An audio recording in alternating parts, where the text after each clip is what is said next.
नमस्कार दोस्तों, मैं हूं अतुल। दोस्तों हम बात करने वाले हैं टॉप 5 फैक्ट्स अबाउट सैमसंग। दोस्तों अगर आप एक सैमसंग यूजर हो, अगर आप सैमसंग के फोन को परचेस करने की सोच रहे हो, तो मैं बताऊंगा आपको ऐसे 5 फैक्ट्स जो आपको जान लेने चाहिए। ये कोई टिप्स एंड ट्रिक्स नहीं है, कोई भी हिडन फीचर नहीं है। ये है ऐसी चीजें जो आप अगर एक सैमसंग यूजर हो तो आपको जरूर पता होनी चाहिए। तो चलिए देखते हैं ऐसे 5 फैक्ट्स जो काफी जरूरी है, जो आपको जानने चाहिए। देखते इन्हें वन बाय वन।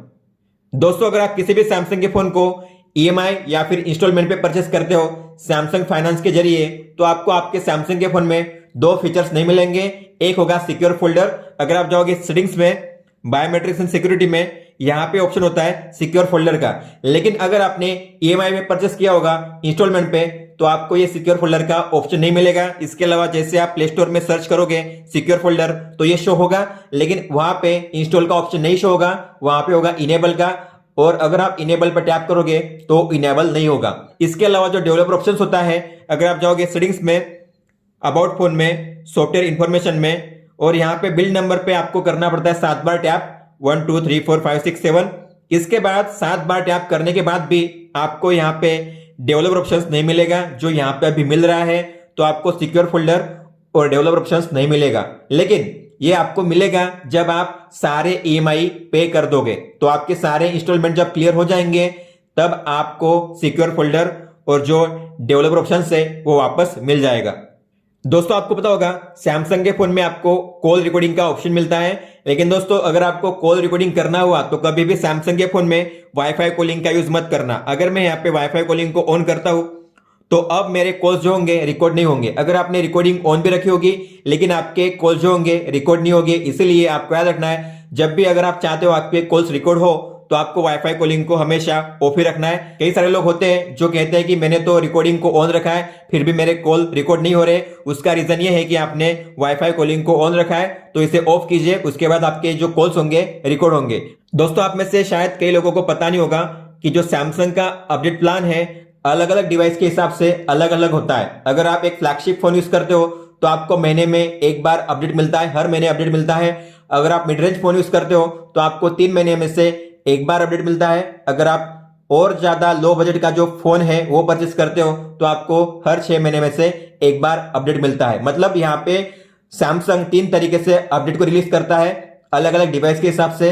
एक होता है मंथली, हर महीने, एक होता है क्वार्टरली, हर 3 महीने, और एक होता है बाय एनुअल, हर 6 महीने। तो यहाँ पे आप लिस्ट देख सकते हो, जो भी मैंने यहाँ पे लिस्ट दिखाया है ये है मंथली अपडेट के लिए।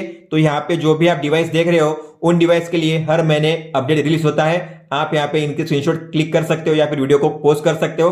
अब ये है वो डिवाइस जिन्हें हर 3 महीने अपडेट मिलता है। तो यहाँ पे सारे जो मिड रेंज फोन है उन्हें यहाँ पे शो किया गया है। इनमें आपको 3 महीने में एक बार अपडेट मिलेगा, इन्हें कहते हैं क्वार्टरली अपडेट प्लान। और एक होता है बाय एनुअल, जिसमें आपको साल में से 2 बार या फिर 6 महीने में से एक बार आपको अपडेट मिलेगा। तो ये है बाय एनुअल सिक्योरिटी अपडेट के डिवाइस।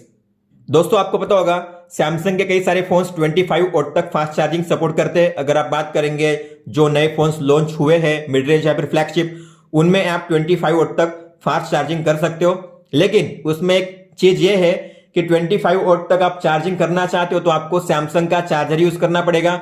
अगर आप OnePlus का चार्जर यूज करते हो, मान लो 65 वोट का है, या फिर ओप्पो का मान लो 30 वोट का है, या फिर Xiaomi का जो 27 वोट का है, तो मान लो अगर आप इन चार्जर को यूज भी करते हो तो आपका फोन हमेशा 15 वोट के स्पीड से ही चार्ज होगा।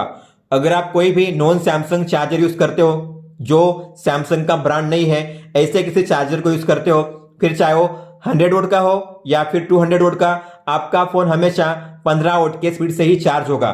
दोस्तों आपको पता होगा सैमसंग के मिड रेंज और बजट फोन्स में अपडेट के बाद जो एप्स होते हैं ऑटोमेटिक इंस्टॉल हो जाते हैं। कई सारे एप्स होते हैं जैसे चिंगारी, MX टकाटक, जोश, रमी सर्कल, इस तरीके के जो एप्स होते हैं ऑटोमेटिक इंस्टॉल होते हैं हर एक अपडेट के बाद। और ये सैमसंग जानबूझ के ऐसा करता है क्योंकि सैमसंग को ऐसा करने के लिए पैसे मिलते हैं। जो ऐप डेवलपर होता है उस ऐप का वो पैसे देता है सैमसंग को, और इसलिए सैमसंग जो है सस्ते दाम में भी अच्छे फोन्स को सेल कर पा रहा है। क्योंकि पहले सैमसंग की प्राइस बहुत ज्यादा होती थी और फीचर्स काफी कम होते थे, लेकिन अभी यहाँ पे सैमसंग कम प्राइस में भी अच्छे फीचर्स प्रोवाइड कर पा रहा है क्योंकि इस तरीके से वो इनकम करता है। और इस तरीके से सैमसंग प्रॉफिट कर पाता है। और इसीलिए सैमसंग ने अनाउंस किया है कि मोस्ट ऑफ डिवाइस में 4 साल तक अपडेट मिलेगा, सिक्योरिटी अपडेट। अब 4 साल तक अपडेट देने का मतलब है कि आपको तो फायदा होगा कंज्यूमर को, लेकिन सैमसंग को भी फायदा होगा, क्योंकि 4 साल तक वो ब्लोटवेयर्स को इंस्टॉल करते रहेंगे ऑटोमेटिकली आपके फोन में अपडेट के थ्रू। और इसे आप स्टॉप कर सकते हो। हालांकि आपको जाना है सेटिंग्स में, एप्स में, यहाँ पे आपको सर्च करना है ऐप क्लाउड, और यहाँ पे आपको इसे ओपन करके करना है डिसेबल ऐप करने के बाद जब भी आप अपडेट को इंस्टॉल करोगे तो इंस्टॉल करने से पहले आपको जो डेटा या वाईफाई है उसे टर्न ऑफ करना है, उसके बाद ही आपको अपडेट को इंस्टॉल करना है। उसके बाद आपके फोन में जो एप्स होंगे ऑटोमेटिक इंस्टॉल नहीं होंगे, जो ब्लोटवेयर्स होते हैं वो इंस्टॉल नहीं होंगे। तो दोस्तों ये थे वो 5 अमेजिंग फैक्ट्स आपके सैमसंग के फोन के बारे में जो आपको पता होना चाहिए अगर आप सैमसंग का कोई भी फोन यूज करते हो। तो वीडियो कैसा लगा आप कमेंट बॉक्स में बता सकते हो, लाइक कर सकते हो। तो दोस्तों ये था इस वीडियो में। अगर आपका कोई भी सवाल हो तो आप हमें पूछ सकते हो। आप मुझे इंस्टाग्राम पे या फिर ट्विटर पे भी मैसेज कर सकते हो। इस वीडियो को देखने के लिए धन्यवाद दोस्तों।